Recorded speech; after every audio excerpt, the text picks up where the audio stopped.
Welcome to Tough Conversations with David Wood, where play meets depth.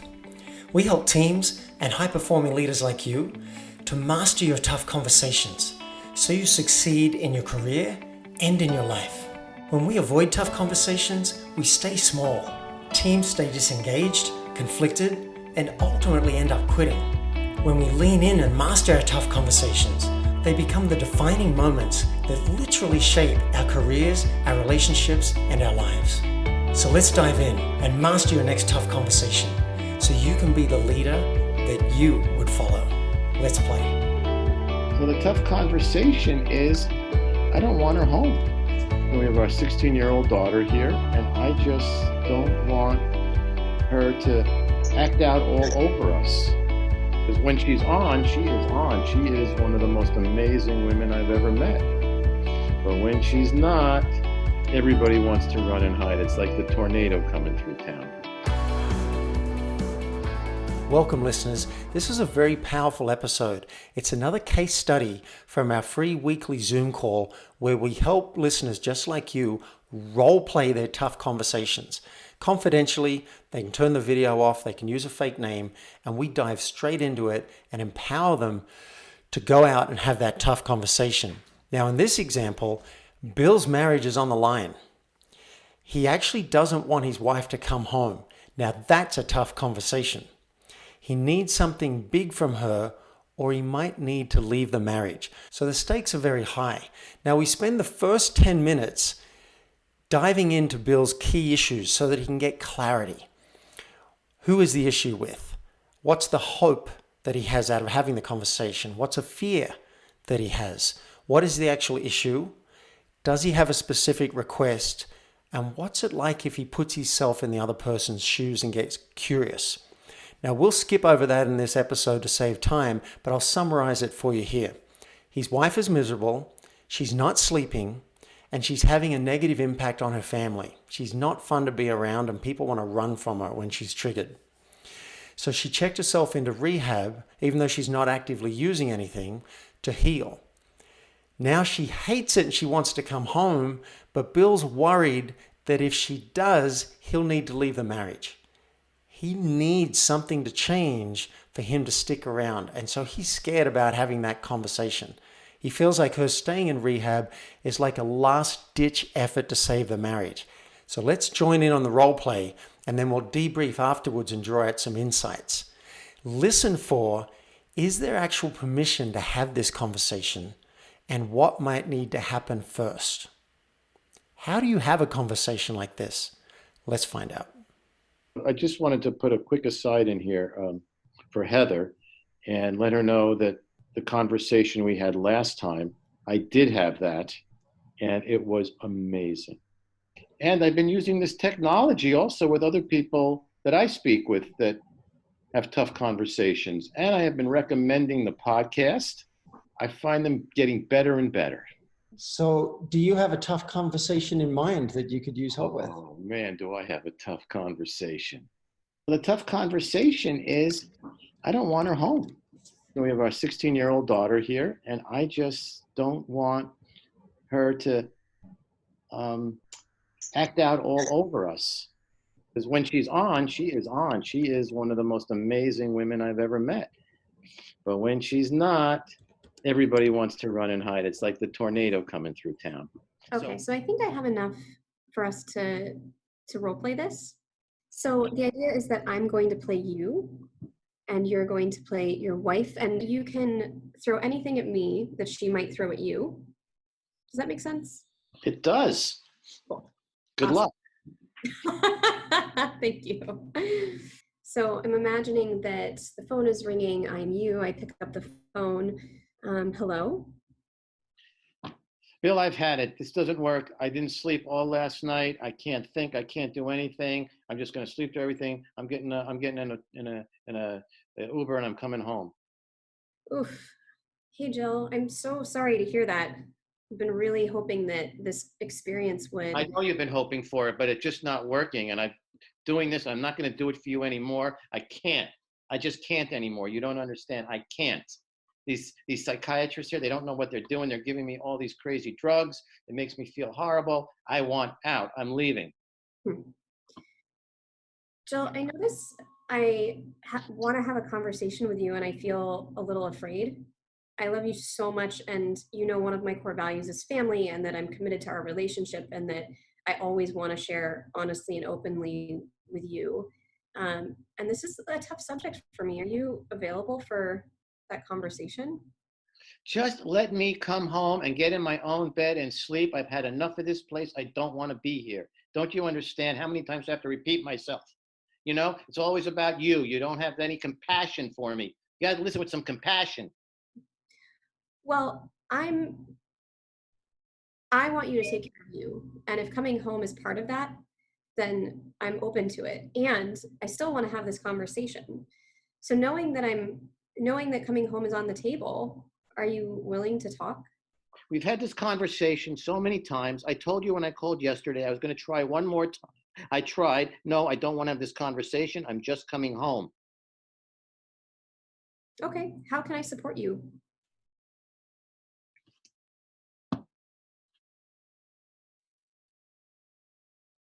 Well, you could get in the car and drive up here and pick me up. Okay. So pausing the role play for just a second. Okay. Um, One thing like you've acknowledged is that if someone is not fully stable, having a conversation like this may not actually, like, the timing is important, right? And the setting Yeah. is important. So let's say that you head over, you pick her up where Mm-hmm. she is, and you guys are, let's say, walking out of the facility, getting in the car. So um, how are you feeling, Jill? Well, I'm glad you finally listened to me. Yeah. And, oh, great. Yeah, let's go home. I'm sure everything will be okay when I get home. Got it. On the way home, I mentioned on the phone that there's a conversation that I really want to have, and I'm glad that we're going to have it in a place where you feel more comfortable as we're on our way home. And it's really important to me, and I feel a little nervous to have it. Are you open to talking about that as we're driving, or even just while we're sitting in the car? I'm going to say yes. So, like I said, I love you so much, and family is so important to me. And I want to share honestly what's been coming up for me as we've been, working to get you feeling healthy and good. And what I imagine for our relationship, I want you to feel loved, fulfilled, a sense of real partnership with me. I want you to feel heard and safe. And I want us to be able to have a productive, tough conversation and to really be functioning as, at our best. And for our family, I especially want the sense of like joy, calm, and an ability for each person to have freedom. And so that's why I want to have this conversation with you, is because I see that we've got massive potential in our relationship. And That's what I want too. I want to have that too, but you just have to understand, I haven't been sleeping. I've had all these issues. This has been a very tough year. I've had traumatic stress, all of this stuff. So you have to understand that you have to really be compassionate with it. I need compassion from you. yeah, I absolutely get that. The thing, and it would be easiest for me not to share my needs around this too. It's really scary for me to share like how I've been feeling and what's been going on for me. Um, and and I need to, because I also really need to honor myself in this process.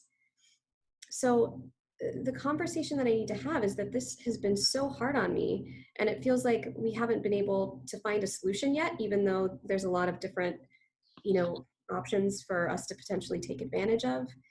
And I am really scared that it's becoming so much that we might need to separate.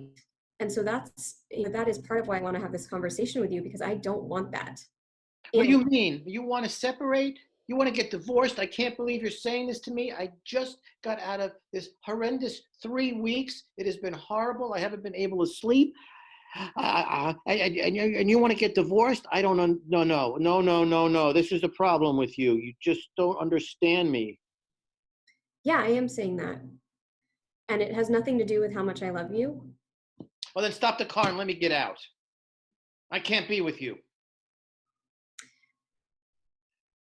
Why don't I take you to the house? And No, then I don't want to. I don't want to be with you. I don't want to see you. I don't want to be anywhere near you. okay, You're the problem. You're what makes my life miserable. okay. I stop the car. And let her out. Mhm. What are you getting from this role play so far, being on her end? Um, you know, what I'm really getting is how hurt she is. How absolutely that she has taken on this role of victim, of being victimized by her Mhm. circumstances in her life. And what I'm really, really getting is, and I really want to thank you for this, I'm really getting there may be nothing I can do. And that's a really hard one for me to get with. Mm. Like, like I think this tough conversation technology is brilliant. But one of the brilliant things is to know when it's enough, when it's just not possible. And that's a hard one for me to really accept because I believe everything's possible all the time. Mm.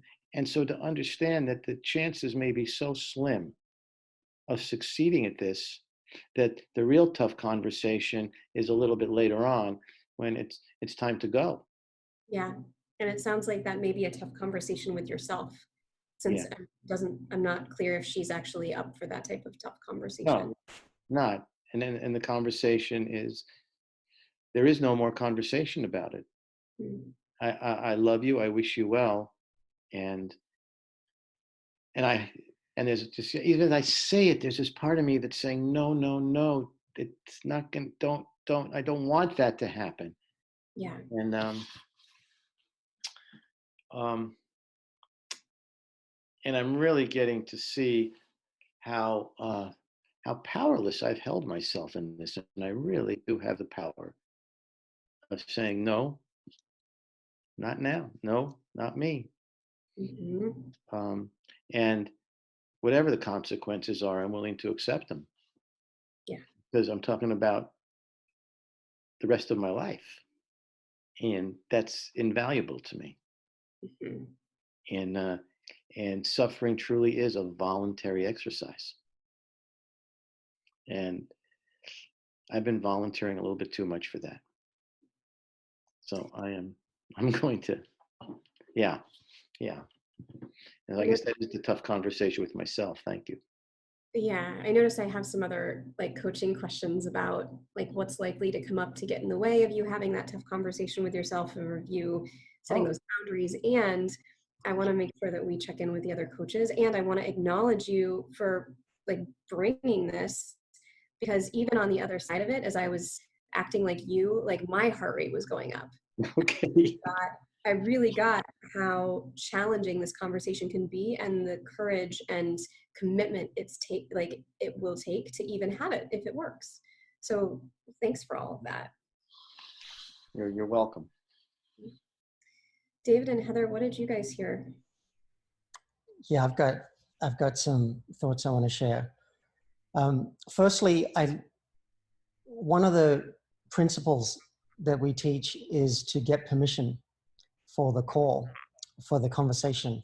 And I think Meg did a really good job of trying to enroll Jill in the conversation and to do it artfully and with compassion, and was not successful.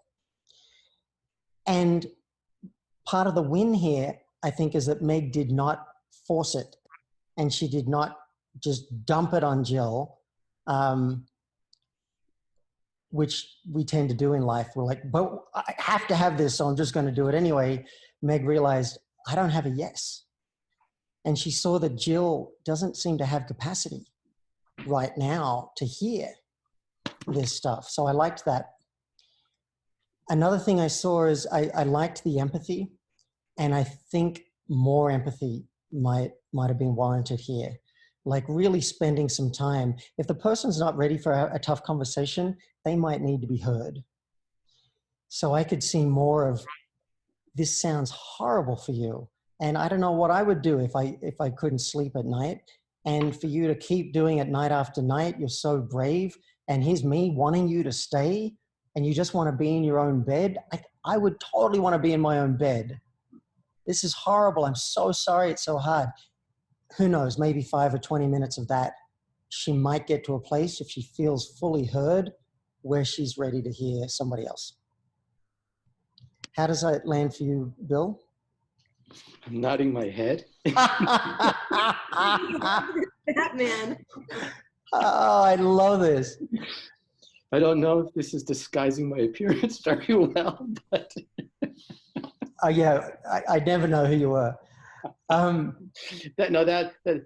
David, that was great. And yeah, I mean, more empathy for sure.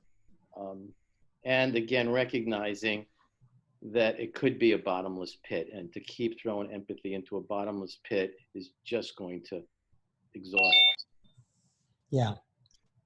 So, and that's really what I'm getting, is there's a certain level of discernment that I've been having a difficult time finding because of my emotional volatility, because I'm allowing my emotional reactivity to get in the way of the discernment of what is enough and what isn't enough. Yes. So more empathy might lead to permission and enrollment. And then if I was going to push, I do feel like there's one piece of information that might be useful for her to have. And Meg went there, but I'm going to paraphrase it. I just want you to know one thing, Jill, that might influence your decision. I'm really struggling too, and I've been latching onto this as a potential salvation for you and for us, because I don't know how to make us work. And I'm worried that if you come home now, that I won't be able to make us work and I'll need to leave. And so I'm hoping you might be willing to stay, as hard as it is, in case that's our salvation. And ultimately, this brings me to my next point. It's totally your choice, of course. I think that's really important. It's your choice. If you decide to come home and you decide you need to be in your bed, then you have agency, and I respect that, and it's your move. It may have implications for our relationship, and I think it may not be good, but I will absolutely come and get you and bring you home.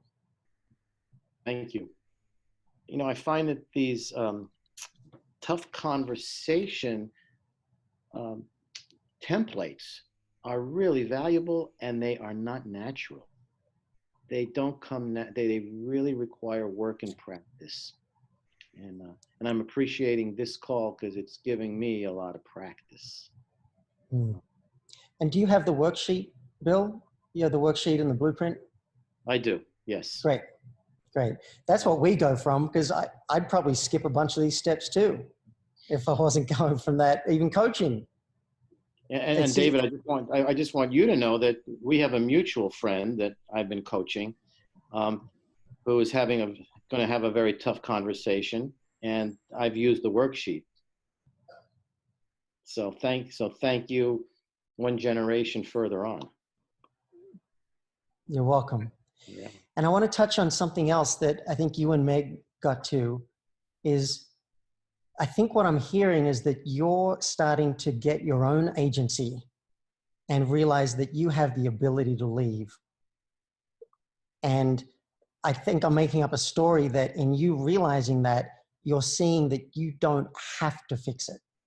You don't have to make her stay, that she can make her choices and you actually can leave if you don't solve it. Does that resonate? It does resonate. When Ashley was younger, I didn't really feel that, but now it really makes a difference. Thanks, Bill. You're welcome. Bill, I think you really gave her a challenge there. That was like, even when we're starting to train coaches in this methodology, I doubt I'd ever test them with something like that. That was really good. That was like super advanced. So I think you rocked it. I have total confidence in throwing you into any tough conversation. Thanks. I feel acknowledged. I hope you got as much as I did out of that role play with Bill.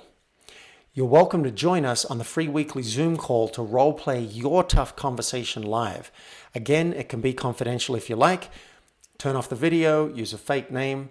We're happy to help you get empowered so you can go out and have that conversation in the world. Register at playforreal.life/Zoom register. You've been listening to Tough Conversations with David Wood. Now it's action time. Mastering your tough conversations will have a major impact on your team, your company, and you as a high-performing executive or entrepreneur. If you're ready, request a discovery session with me at playforreal.life so we can transform your team, your company, and you. And if you've enjoyed this episode, I would love you to help me spread this message of tough conversations in a very simple way. Just leave a public review at playforreal.life/podcast. And you may hear me read it out loud and thank you live on a future podcast. Now, let's play.